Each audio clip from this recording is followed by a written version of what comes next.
Hi అండి, అందరు ఎలా ఉన్నారు? బాగున్నారా? రేపు గురు పౌర్ణిమ కదండి, అందుకోసం నేను కొంచెం వీడియో చేస్తున్నానండి. నాకు తెలిసింది చెప్తున్నా. గురు పౌర్ణమి అంటే పూర్ణిమ అంటారు, పౌర్ణమి అంటారు. నేను గురు పూర్ణిమ అని చెప్తున్నా.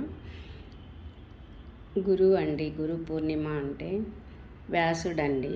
వ్యాసుడంటే వ్యక్తి కాదండి, వ్యాసపీఠం అంటే జ్ఞానపీఠం.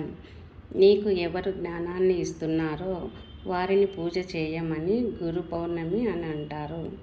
బాబా వచ్చిన తర్వాత కదా గురు పౌర్ణమి ఫేమస్ అయింది. అసలు గురు పౌర్ణమి కానీ, అన్నదాన కార్యక్రమాలు కానీ, సేవా కార్యక్రమాలు కానీ ఇంత అద్భుతంగా ఎప్పుడైనా చూసారా? ఈ రోజున సాయిబాబా పేరు మీద ఇంత సమాజ సేవ జరుగుతుందంటే గురు పౌర్ణమి నిజంగా ప్రఖ్యాతి తీసుకొచ్చింది బాబా గారి వల్లే.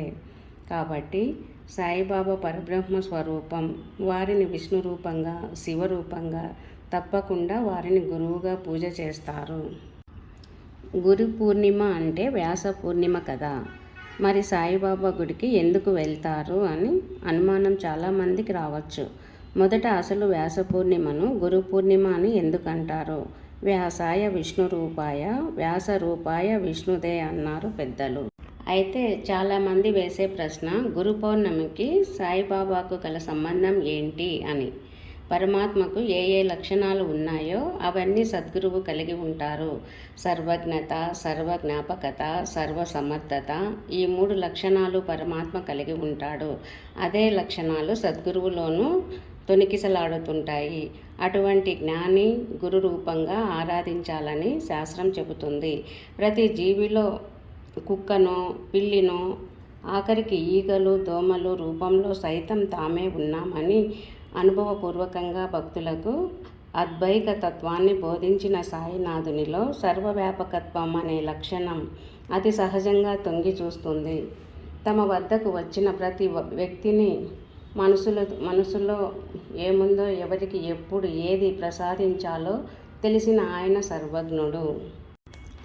కొలిమిలో పడబోయిన బిడ్డను దునిలో చేతులు పెట్టి కాపాడిన సాయి, తాగుడకు బానిస అయిన భక్తుణ్ణి కేవలం ఒక్క అనుభవంతో సన్మార్గంలో పెట్టిన సాయి, పంచభూతాలను కూడా తమ అదుపాజ్ఞలతో శాసించిన సాయి సర్వసమర్థుడు కాక మరెవరు.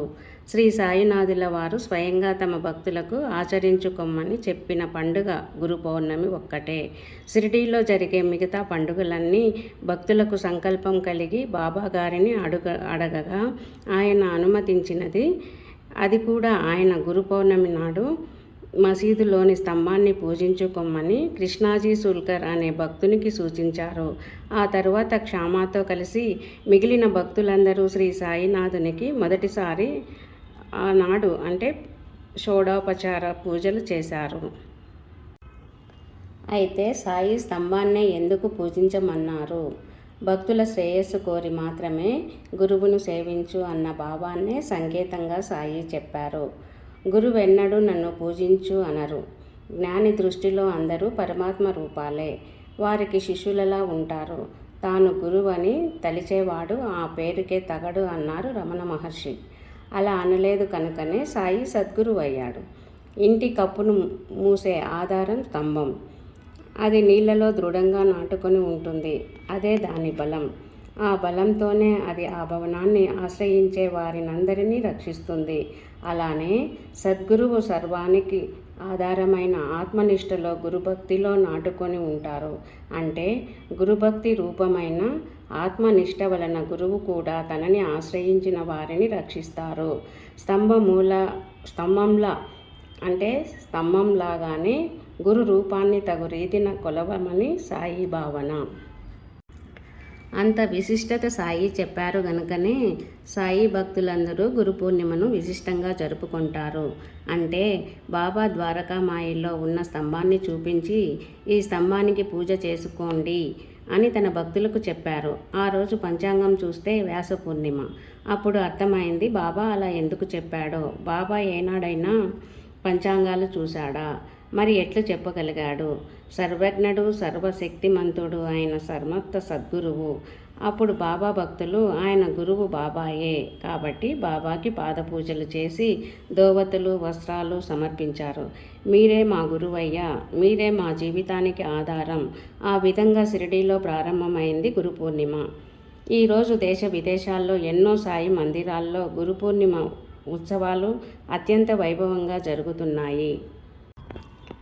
బాబా దయతో షిరిడీ పుణ్యక్షేత్రంలో ఈ నెల 29వ తేదీ అంటే రేపు గురు పూర్ణిమ రోజున కొన్ని లక్షల మంది భక్తులు దర్శించుకుంటారు బాబాని. ఈ కలియుగంలో గురువు అంటే గురువు ఎవరు గుర్తుకొస్తారు? సాయిబాబాయే గుర్తుకొస్తాడు. అందుకే గురు పూర్ణిమ ప్రత్యేకంగా సాయి మందిరాల్లోనే అంగరంగ వైభవంగా జరుగుతుంది. ఇది బాబా మనకు అనుగ్రహించిన ఒక వరం. అందరూ ఉపయోగించుకోండి. బాబా ఇచ్చిన అవకాశాన్ని అందుకోండి. గురువు యొక్క మహిమను గొప్పతనాన్ని చెప్పుకున్నాం. గురుగీతలో సాక్షాత్తు పరమేశ్వరుడు పార్వతీమాతతో ఇలా చెప్పాడు, నదురోరహితం నదురోరహితం నదురోరహితం అని 3 సార్లు చెప్పాడు. అంటే దాని అర్థం ఈ లోకంలో పార్వతి, ఈ లోకంలో గురువు కంటే అధికులు లేరు, గురువు కంటే అధికులు లేరు, గురువు కంటే అధికులు లేరు అని 3 సార్లు స్పష్టంగా చెప్పాడు. సనాతన ధర్మంలో ఏదైతే 3 సార్లు చెప్పారో అది పరమ సత్యం అని అర్థం. అందులో సాక్షాత్తు పరమశివుడు జగన్మాతకు చెప్పాడు. దీనిని బట్టి అర్థం చేసుకోండి గురువు ఎంత గొప్పవాడో. గురువు యొక్క గొప్పతనం మాటల్లో వర్ణించలేము. సాయిబాబా ఎందుకు వచ్చారో, ఆయన చెడ్డ వాళ్ళని కూడా మంచి వాళ్ళని చేశాడు.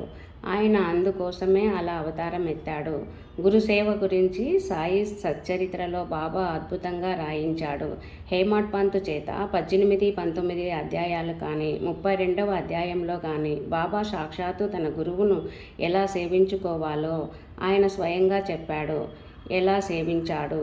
32వ అధ్యాయంలో ఒక మాట చెప్పాడు. బాబా నా గురువు యొక్క ప్రతిబింబం నా కనుపాపలందు నిలవనప్పుడు నాకు కనులు లేకుండాటే మేలనిపించింది. మనకు అనిపించిందా ఎప్పుడైనా ఎవరికైనా? బాబా ముఖాన్ని ఎంతసేపు చూస్తున్నాం కానీ అలా మనకు అనిపించిందా? జన్మ అంటే అది కదా, గురువు అంటే అది. మనము అనుకుంటాం, అబ్బా నేను సాయి భక్తురాల్ని లేదా భక్తుణ్ణి, నేను మహాభక్తురాల్ని లేదా భక్తుణ్ణి అని అనుకుంటాం.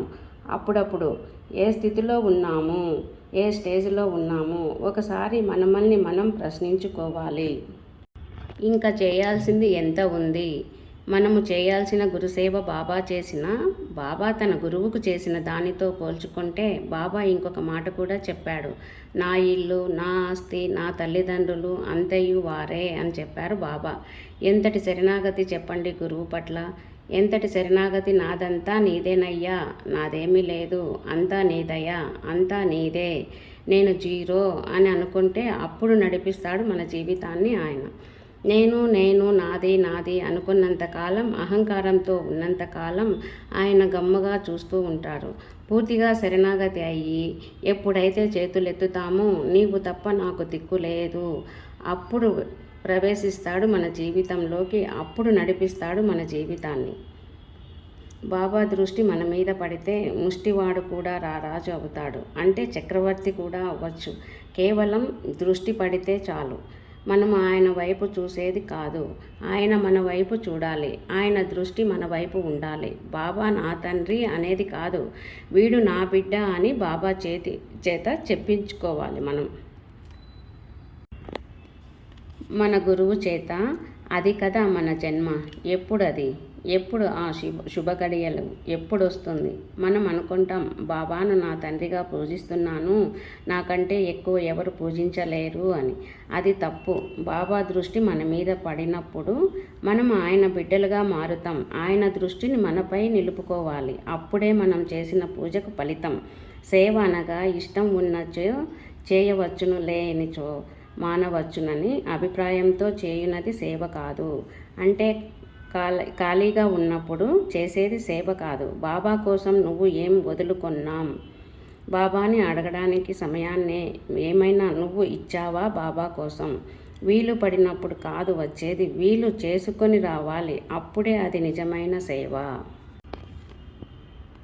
అంటే బాబా ఏం చెప్తున్నాడంటే, వీళ్ళు ఉన్నప్పుడు కాదు, వీళ్ళు చేసుకొని రావాలి.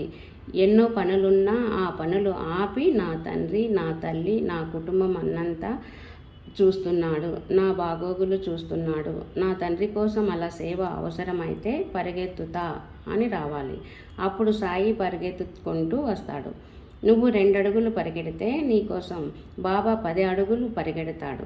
బాబా అంటాడు, నా కోసం 1 అడుగు వేస్తే నేను నీ కోసం 10 అడుగులు వేస్తాను అంటాడు. ఇది సత్యం. సత్యం అంటే శరీరం మనది కాదు అనుకోవాలి. మన శరీరానికే మనము ఎక్కువ కేటాయిస్తాం. కానీ ఈ శరీరం ఎవరిది? అందరికంటే ఎవరి మీద ప్రేమ? మనకి మన బిడ్డల మీదనా? కాదు. సాయి మీదనా? కాదు. మనమంటేనే మనకు ప్రేమ. అంటే ఈ శరీరం ఎవరిది? గురువు గారిది. అంటే మన శరీరానికి గురువు సమర్థ సద్గురు సాయినాథుడే. నువ్వే నా యజమాని అని అనుక్షణం గుర్తుపెట్టుకోవాలి.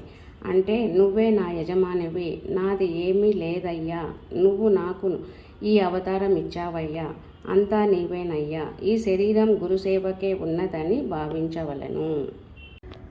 అంటే మన తల్లిదండ్రులు మనకు ఈ జన్మనిచ్చారు, కానీ మన గురువు మనకు జన్మ లేకుండా చేస్తాడు, జన్మరాహిత్యాన్ని ఇస్తాడు.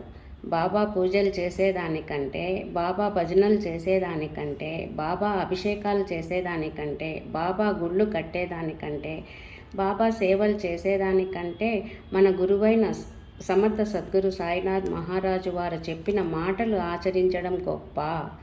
అప్పుడు అన్నిటికంటే సంతోషించేది మన గురువు. ఆయన మాటలను మనం తూచా తప్పకుండా ఆచరించినప్పుడు వీడురా నా నిజమైన భక్తుడు, వీడురా నా నిజమైన బిడ్డ అని అంటాడు బాబా. అంటే నేను ఏం చెప్తున్నానంటే, కన్న తల్లి ఎప్పుడు సంతోషిస్తుంది? తన బిడ్డ ప్రయోజకుడైనప్పుడు, తన బిడ్డ మంచివాడుగా ఉన్నప్పుడు సంతోషిస్తుంది. అదే దుర్మార్గుడైతే కన్న తల్లి ఎంత అల్లాడిపోతుంది. బాబా కూడా మనల్ని చూసి అల్లాడిపోతాడండి. మనం దుర్మార్గపు పనులు చేసినప్పుడు, మనం చెడు మార్గంలో వెళ్ళినప్పుడు కన్న తల్లి కంటే ఎక్కువ అల్లాడిపోతాడండి. ఆయన మన తల్లి సాయి మాతకు తగ్గ బిడ్డలం అవుతాము, సాయి తల్లికి తగ్గ బిడ్డలం అవుతాం. ఇలా ఎన్ని చెప్పుకున్నా సాయి గురించి తక్కువే. చెప్పుకుంటూ పోతూ ఉంటే వస్తూనే ఉంటాయి. అలాంటి తండ్రి మన సాయిబాబా. ఇంకా చెప్తూ పోతుంటే వస్తూనే ఉన్నాయండి. గురు పూర్ణిమ అంటే ఏంటి? బాబానే ఎందుకు కొలవాలి ఆ రోజు అనే దాని గురించి కొంచెం నాకు తెలిసింది చెప్పానండి. బాయ్. నెక్స్ట్ వీడియోలో కలుద్దామండి.